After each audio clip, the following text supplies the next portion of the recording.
Boys, today we're going to be doing some matchmaking in the Bantamweight division. I think I'm going to do this for every single division, maybe like once a year when we get different title pictures and just top 15 and just matchups in general. But, you know, I'm calling up Dana. I'm going to be calling up Hunter. I'm telling them to cancel a shit ton of Bantamweight fights because, to be honest, we need these fights at Bantamweight.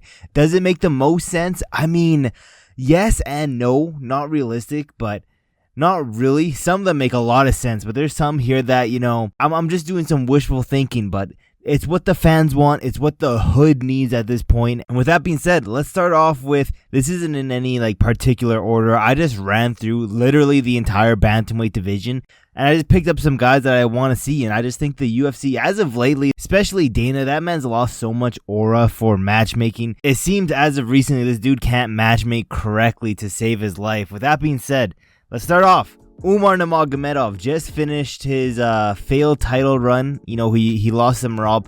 Who do we give Umar next? For the longest time, I'm like, Petr Yan. We need to see him against Petr Yan. Now, it was originally going to be Petr Yan, but I have other plans for Petr. We'll see from a few fights down the line, but I got a different plan for that dude. With that being said, is this matchup going to be the most realistic? No, but listen to what I got to say, because Umar Nurmagomedov versus Jose Aldo would be a stupid fight. You know, it would be very undervalued, to be honest. And at this point, I know Jose's supposed to be fighting, what's that dude's name? I made a video on who I think is going to be like a next champ, and I think I picked Amin Zahabi. I think that's that dude's name. Who the fuck wants to see Amin Zahabi fight Jose Aldo? I don't think anyone does. Nobody wants to see, you know, Ariel Helwani in disguise fight Jose Aldo. We've given Jose Aldo enough of these, you know, random ass guys that we never ask for. We gotta start treating him right. Yes, he lost to Mario Batista, but fuck Mario Batista. All my homies hate Mario Batista. Jose Aldo, the reason why this is a sneaky fight is because they low-key have beef with each other. If you guys don't remember, back years ago, we had Khabib dogging on Jose Aldo, saying that he's finished, he'll never come back, he should retire, all this stuff. So low-key, this is like a Jose Aldo versus Khabib situation. Both of them same last name. Okay, Khabib will probably be in Umar's corner. You can market that beef around this fight. And I'm just done giving Jose Aldo stupid matchups. Give him this fight, winner can get a title shot. It's that easy. Let's go down to the actual title now. Merab Dvalishvili. A lot of people, including Dana White, is saying, you know, we need to see Sean O'Malley, Merab Dvalishvili too. You know, the fans have been nonstop breaking my balls saying we need Sean O'Malley too, and that's just not the case. We don't need to see Merab versus Sean too. I think what we need is not just, it's kind of like we're taking a break for a while. We're letting the division figure itself out because the division's fucked right now. We do Merab versus a dude coming up from flyweight, Alexandre Pantoja. Pantoja has already cleared out flyweight. He deserves a jump up. He's one of the very few champions who actually deserve to go up in weight to challenge for a second belt. Unlike people like a Alex Pereira, where everyone is saying he has to go to heavyweight. This is a very justified, you know, move up. And again, is this going to be the biggest pay-per-view ever? No, not if this is like the main event, but this is a straight legacy, and if you know type of matchmaking. And yeah, if we don't get Merab versus Pantoja, because to be honest, I do think Merab and Pantoja both get past their next title fight. If it's Merab versus O'Malley too, I think Merab gets it done. If it's Pantoja versus Kai Kara France, you know, Manel Cap, any one of those guys, I still think he gets it done. I think we see Merab versus Pantoja while we work out bantamweight and flyweight and get some clear number one contenders. With that being said, another way we can get another one contender fight, a 5-round co-main event, Petr Yan, Sean O'Malley 2. This was a very close first fight. I personally think, you know, Sean O'Malley did enough to get past Petr Yan the first time. Maybe because I got some money on Sean O'Malley in that fight, so a little bit of a bias. And yeah, the actual hood needs to see this rematch. I'm done with Dana saying that, you know, the fans want to see this. He knows jack shit about what the fans truly want. You can see with the latest matchmaking, it's been pretty garbage as of recently. And yeah, I don't know if we fully blame, you know, Dana for not having that anymore. You know, like I said in the beginning, Dana has lost so much aura when it comes to like getting fights done. Back in the day, I swear, when we wanted big fights, Dana would be able to get it done. But now it seems like a lot of these fighters have Dana by the balls. You know, I'm talking about John Jones right now, but yeah, we need this one done. Let's move down. I think I have this one here because I didn't know who to match both of these dudes up with. So I have Rob Font versus Henry Cejudo. Henry said he's not retiring. I was originally going to do Henry versus Aldo, but Umar versus Aldo is just so much better. And I don't know who else to put Henry with. So we got Rob Font. This is like an fight, but I didn't want people to be in the comments saying, you forgot Henry Cejudo. What about Cejudo? What about Rob Font? You know, some of the biggest names in Bantamweight. You forgot about these guys. But yeah, who the fuck cares? We're going to keep moving on. Cory Sandhagen. What do we do with Cory Sandhagen? I don't care if this dude is on a huge winning streak. I don't care if he's only lost to the title challenger Umar Nurmagomedov, and before that ran through the division.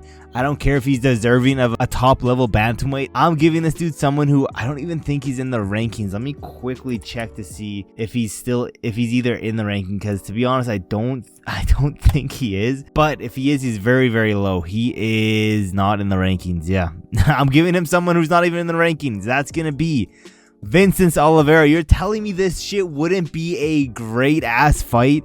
Now, is it hella disrespectful for Cory Sandhagen? Yeah, I don't care though. I'm doing what the fans want. I'm matchmaking fights that are unrealistic that will just be good ass fights. And Cory Sandhagen, Vinicius Oliveira is exactly that.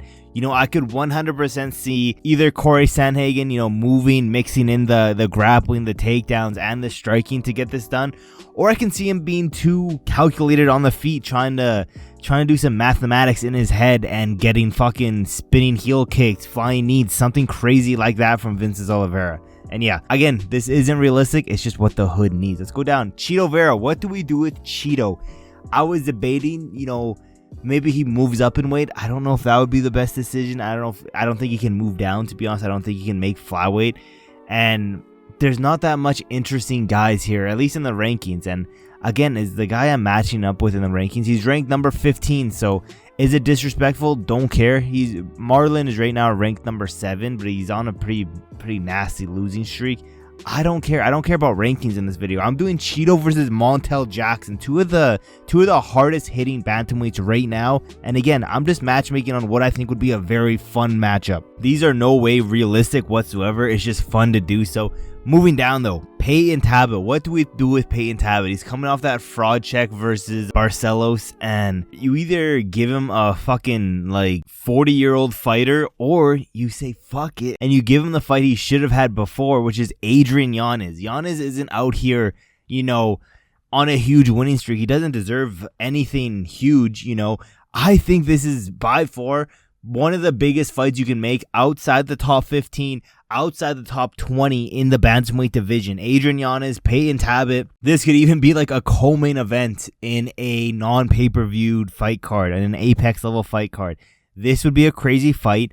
I don't understand why it hasn't been made. It should have been made before the fraud check at Payton Talbott. And if I'm Adrian Yanez, I'm looking at that, I'm like, I mean, maybe he's not too scary. Maybe he's not as scary as I originally thought, because I do think it's either Dana has no more aura in the UFC and can't get shit done, or Adrian Yanez just flat out chose not to fight Payton Talbott. But again, if he chose not to, like, past Dana would have made sure that shit happened. But I don't know what's going on. Cody Garbrandt. What do we do with Cody? Cody is a very big name guy. Let's give him an up and coming guy, which he could easily like fraud check. And that's going to be one of the Basharat bros. We're talking about Farid Basharat, currently undefeated, on a 4-fight win streak in the UFC as well. And yeah, they're semi-close in the rankings. I think this would be a fun matchup. I didn't know where Cody fit in all of this in bantamweight, because I would have loved to have, you know, Cody versus a Vera, Cody versus even a Henry Cejudo could have been fun. Cody versus, there's a lot of guys Cody could have been here with. Cody versus Aldo could have been fun, but Farid Basharat, Cody Garbrandt, you either get Cody fraud checking an up and coming prospect, he's back in there in the top 15, or you get Farid taking a former champion and adding that to his resume. Let's go down. Mr. Chiwi. What do we do with Raul Rosas Jr.? I think it's time we stop babying these dudes and we give them some high-level fighters. I think Chihuahua should get the boy Charles Jourdain. Jourdain is a very good fighter still. Yes, he doesn't have, the prettiest resume, but if you go look at his resume, his recent losses, it's nothing but to quality opponents. Felipe Lima. Then we have Jean Silva. I still have Jean. We all know how good Jean is. We have Victor Henry, There's a lot of good guys on his resume. I'm not counting out Charles Jourdain in this fight. Just don't forget, he also has some nasty ground game as well. Charles Jourdain, Raul Rosas Jr. This is the biggest test for Raul Rosas Jr. If he gets past someone like a Charles Jourdain, you're easily looking at a, maybe a Kyler Phillips matchup next, or a Ricky Simone, Pedro Munoz, Chris Gutierrez, like a Jonathan Martinez. You're looking at fights like that next for Raul Rosas Jr., getting him into that top 15. And yeah, there's only one more matchup I have left, and it's two prospects. I still consider one of these guys a prospect. That's gonna be Cameron Saaiman. Yes, this dude lost to fucking Payton Talbott and dipped out for he hasn't fought since then, actually. So I think he's still, fighting. I don't think he retired, but Cameron Saaiman, I still consider this dude a prospect. I think he's just getting better and better with the time off. I think we put him against big bro Alexandre Topuria.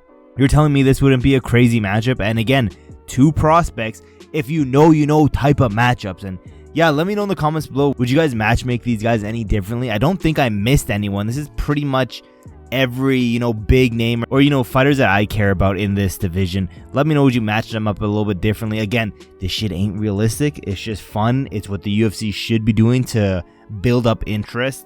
And I know there could be an argument that if we do it this way, the rankings don't mean shit. At the end of the day, the rankings really don't mean anything. You had Jose Aldo come in here, and who did he fight? He fought Jonathan Martinez on his comeback. And you ranked him below, Rob Font and Chio, two guys he's already beaten. So rankings already don't mean shit. This would be a crazy stacked bantamweight fight. These are the fights we need in bantamweight right now. We need these fights already announced like yesterday type of beat. But let me know in the comments below, what do you guys think? I'm probably going to do this for every single division. I just chose bantamweight right now because it's one of my favorite divisions currently. I'm probably going to go down to flyweight, then we're gonna go up from there. So yeah, let me know in the comments below. Thank you guys for watching to the end of the video, and I will see you guys in my next video.